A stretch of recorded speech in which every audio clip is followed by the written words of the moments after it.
What a great pleasure. Sisom, you came. I came.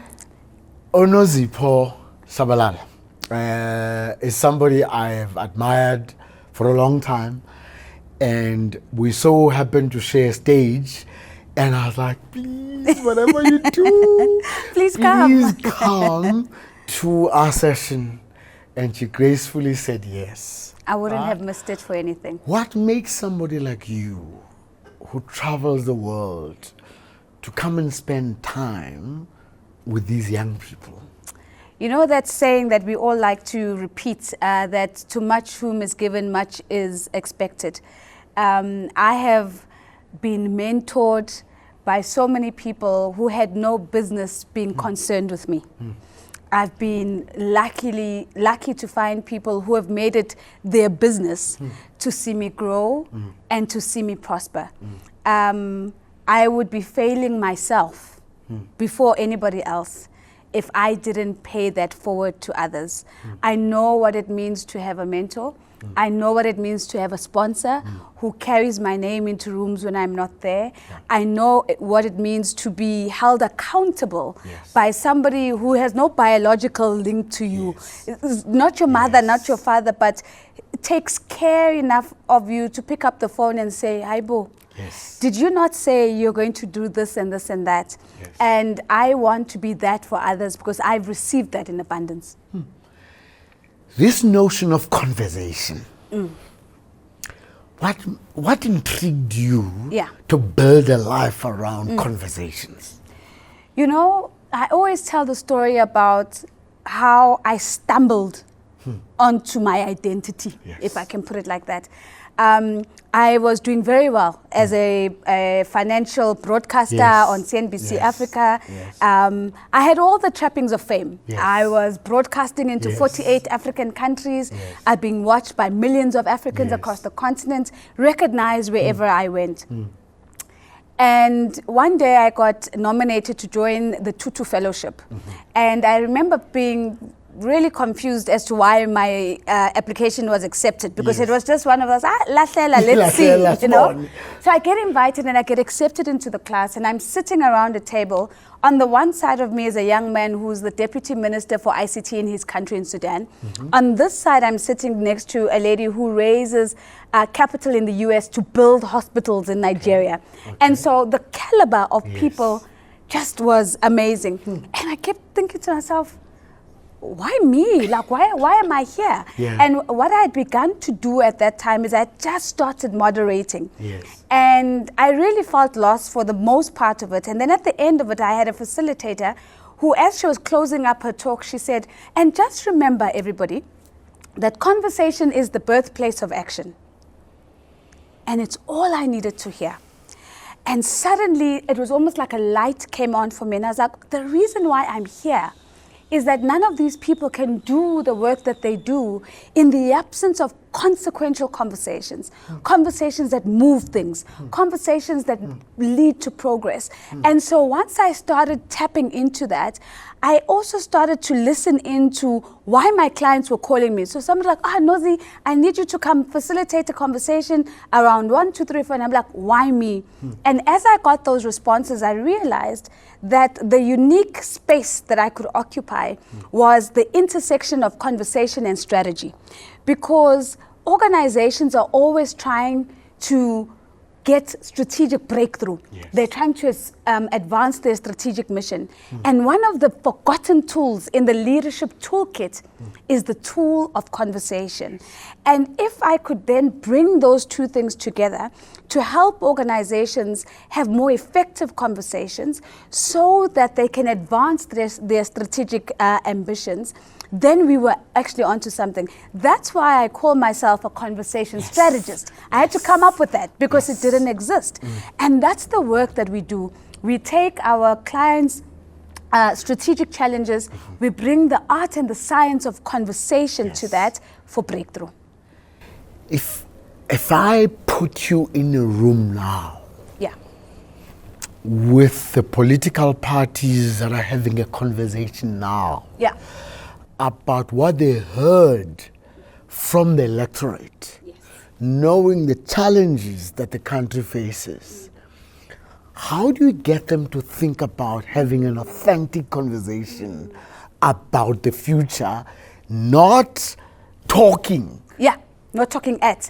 So let me do something, shamelessly plug a brother of mine. Yes. Busani Ngaweni, who you would know as the principal of the School of Governance. Yes. He's just edited a book which is called A Reflection on 30 Years of Democracy. Yes. I've contributed a chapter in that book on the democratic conversation in South Africa.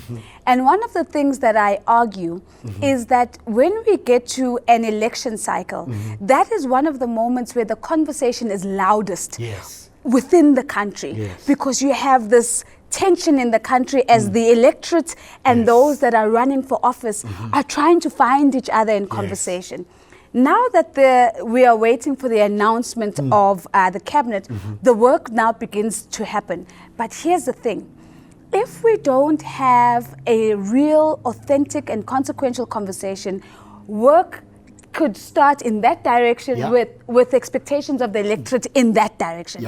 So our leaders need to understand that as much as we talk about inspirational leadership, transformational leadership, and all these other models of leadership, there's this thing called conversational leadership. And that is firstly the ability to listen deeply, to really hear what the constituents that have put you in that position are asking for you to do, to truly understand what the mandate is. And you can't get that mandate for as long as you're centering your political party or centering your own mission because of your position that you have within the cabinet. So it's about first and foremost clearing the space to hear what the mandate is and to take that mandate from the people. It's using and understanding that the policy formulation process is in itself a conversation, because it is the conversation between the challenges that we have in the country and the instrument that we believe we should be using to address those challenges. That's all that policy is. It's a process by which we're saying collectively as a nation, this is how we're going to address this challenge. And for you to be able to understand that, it means that even as we formulate policy, open up the conversational space, bring people in, let them contribute their input into the policy process before you formulate. You see, this is exactly why I want this conversation, because those who undermine conversation see it at a superficial level. Yes. If you want to change healthcare in the country, the conversation has to be deep. Yes. Because you want a healthcare system that works, that's inclusive, that's expanding, but it's also world class. Yes. But therefore, to have that means you have to listen to a variety of stakeholders. Yes. So let me get to the core of where I think that challenge is located. Yes. Because I think it's a very good question, especially because healthcare is so personal. Exactly. We can deal with healthcare at a systematic level, but it's a very personal experience. Yes. And here's my advice to leaders who are trying to make systematic change or systemic change, is that the first thing you've got to do is make sure that you are listening to the periphery as well, right? And the periphery is that person having that personal experience of healthcare. It doesn't mean that exponentially increase the number of people you're listening to. It is listening to the different voices that give you the input that allow you to make better decisions. Here's the thing. If you are able to be on the core of the people who advise you, ask yourself the question as a leader, whose voice have I not heard? Right? Once you answer that question, you go and find a representation of that voice. You bring them closer to the center. You give them the space so you can listen. And this is why it matters. When we listen, we get better data. We get more comprehensive data. And when we have better data, we make better decisions. And when we make better decisions, we have better outcomes. And so the case for inclusive leadership that is based on listening and bringing in different voices is so clear, and it helps you as the leader to not go and configure these policies in a vacuum that actually don't speak to the person at the periphery. So the discipline of leadership requires that as the leader, you get familiar with walking to the periphery and checking for which voice have I not missed? Yes, you're going to have your technical experts with the multiple degrees and the experiences and so on, but make sure that within that group, there's somebody who has a lived experience of the thing you're trying to solve for, so they can give you an undiluted, unacademicified input to say, Lincoln, let me tell you what happened to me last week, and use that as a data point to try and help you get to the right response. Noz, help me here. You are asked by your client to help facilitate this conversation. Yeah. When you are now going back to them, either after or during, and you want to say to them, this conversation is a false one. You guys are having it, but can I honestly tell you, your conversation is false? Or say, this conversation is a talk shop, it will not result into action. Yes. How do you find that way of giving that feedback? Yeah. Because it's important, otherwise you also now become a facilitator of false conversations. So it's a very good question. And I always say, you've got to meet people where they're at. There are clients who are not ready to have a conversation. And those are the ones who are stuck in the PR realm, right? Yeah. We want to do an event, and the most important things that they're asking, catering, logistics, audio, videography, and how, what is the following of the people on the panel, you know. And that client, you've got to meet them where they're at. So we step into the PR realm with them, so that through their journeying with us, we begin to infuse. You also build the trust. Yes, to say, what if we tried this? What if we just asked a real question instead of a scripted question? What if we didn't actually get that person because they're famous and popular, and actually got that person because they have a much deeper, real lived experience?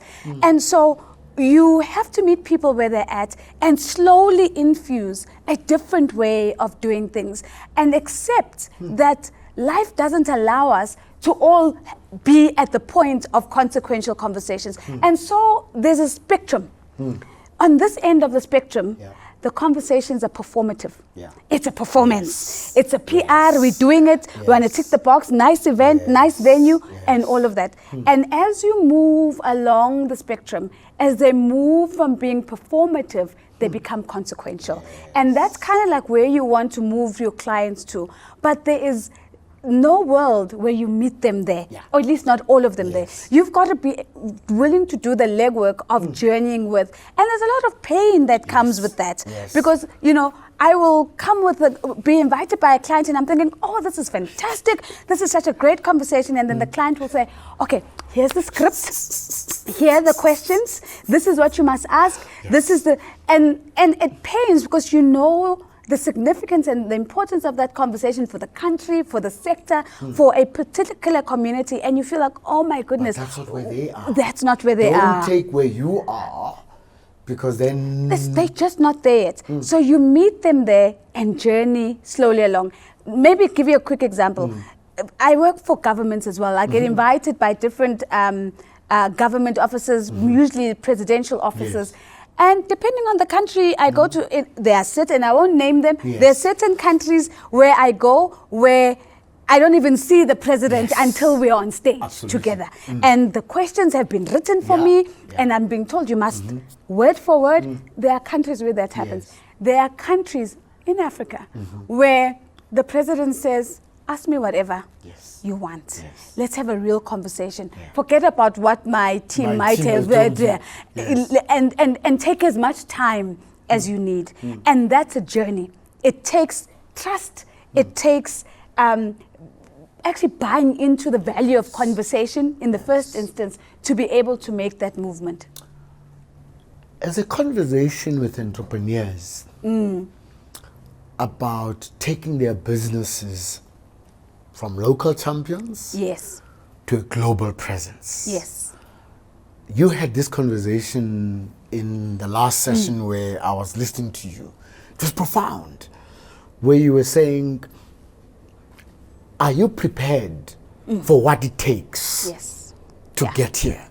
Are you prepared for the board seats that you're being given? Do you want to just quickly touch on that issue? I love the way you phrase the question, are you prepared for what it takes? Because, you know, my argument is that the formula that in order to become a global business, you must first be a small business, then a medium-sized business, then a big business, then you can go global. It's broken. Exactly. That formula doesn't work. Exactly. We've proven that it is possible to be a small business that plays in the global market, right? Yes. But I think that requires some degree of giving up certain things. The first one is giving up the sacredness of my idea, my business. This is what we do, this is how we do it. And opening yourself up to deep feedback. Because that's how you grow. So you can circumvent the growth process by being really close to your clients, seeking out the feedback, looking consistently for those opportunities to do better and to take the next jump. We talk about leapfrogging. To leapfrog into the global market. You know, we started Lincoln here in South Africa with a few clients in South Africa. 90% of our client base now is international organizations. So much so that when I always complain to my team, I'm like, oh, Yazini, we're back in South Africa where, you know, people are calling me an MC and a program director because we don't understand the concept of a conversation strategist. But it is possible to work in that market. So there are certain ways in which you need to break the way you think about the trajectory it takes to getting big. And there's certain things you need to release yourself from that people have just expected of us to say, you can't be in that space if you're small. If you're able to package and beyond the packaging, when the door is open, to deliver as if you were any big business, nobody is going to question are you a small business or a medium business? The question they're going to ask is, have you delivered value? And if you're measuring the right metric, the ability to deliver value for your clients in the moments that matter most to them, then you're solid. On a personal level, which I didn't get to speak about, but I want to bring it here. I had a young lady follow me after the session, and she said, Nozi, this is all great. But personally, what have you had to sacrifice to be able to be an entrepreneur and to build business? And what I've said is life is not about, and I love the conversation we just had, it's not about balance. It's about trade-off and negotiation, right? And if you are conscious about your trade-offs, you make them happily and openly. For me, my 20s were just about me. It was about my academics and it was about getting work experience. I got married at 36. And if we think about traditional, by then there's a lot of worry. What is happening? Very, very worrisome. But I knew, because we've been in this business now for 10 years, that I didn't have the capacity to journey with somebody else up until that point. I had my first child at 39. Again, it was an intentional decision to sacrifice that so that it could come at a time when I had the bandwidth, the capacity and the agency to make decisions that work for myself as a mother. And I think it's an important narrative that we need to lean into to say, what does it take for women to build businesses that are sustainable over time? And I think we might find that the formula isn't always the same for men. And the sooner we realize that the formula is a little bit different, we can then support women differently, we can build proper enabling structures around them that allow them to really then transition through or navigate that journey in a way that works for women as well. You know, I had a former boss who used to always say to me, Nozi, if it works for women, it will work for the whole world. And that's because of the complexities of that identity. If we solve for the experience of women entrepreneurs, women who need finance, women trying to get into whatever male-dominated sector is, once we solve for women, we actually solve for the world because of the complexities of what it means to be a woman. Two last questions. Again on conversations. Yes. The conversations you would like young women to have with their partners as they think about their corporate career or their entrepreneurship, because sometimes your glass ceiling is lying next to you. Whether this person sees you in that same way or they see you just as a magot.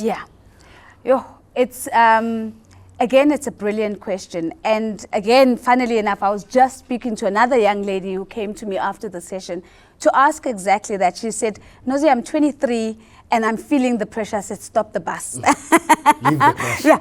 Leave the pressure.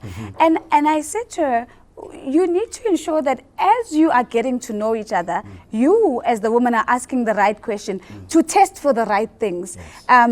Is this person going to be an enabling tool in my journey, an enabling partner in my journey?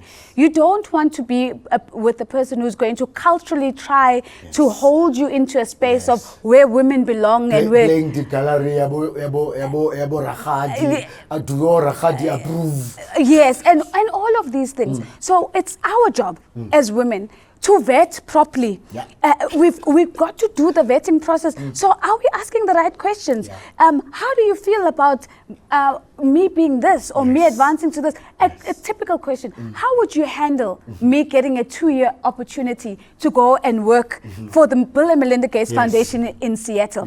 Check the reaction. Check the reaction, because that's the data that you need. That's the data.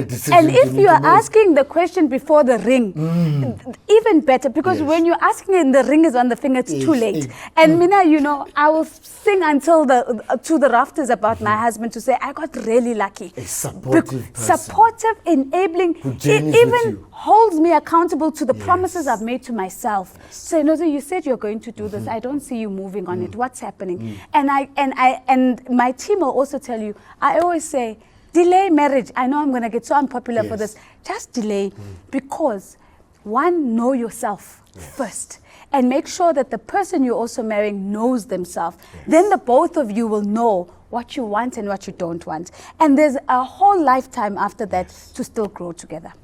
My last question.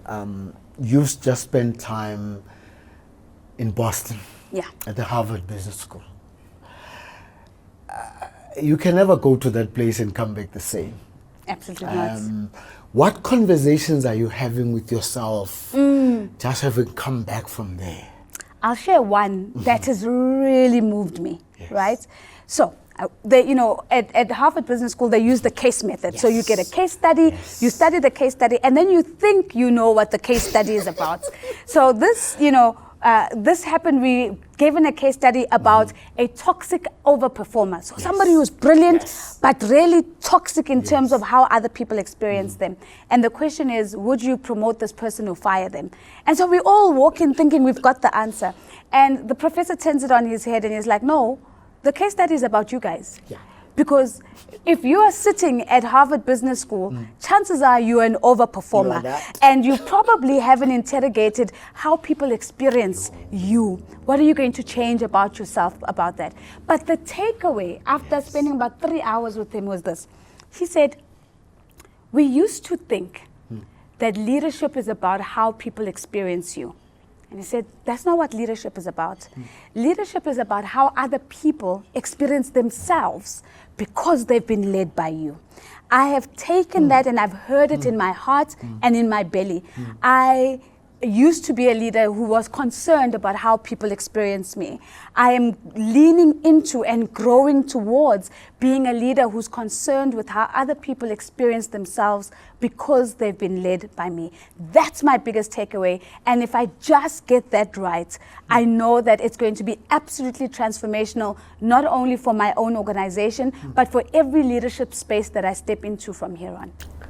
Nozipho Tshabalala, you've been having conversations for many years, but you've now been doing it at global stages, at global organizations, at presidential and CEO level, and you're getting South Africans to understand the value of strategic conversations, impactful conversations, consequential conversations that result into action.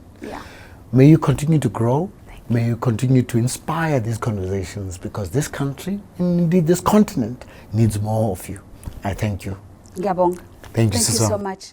Thank you. Excellent. Thank you.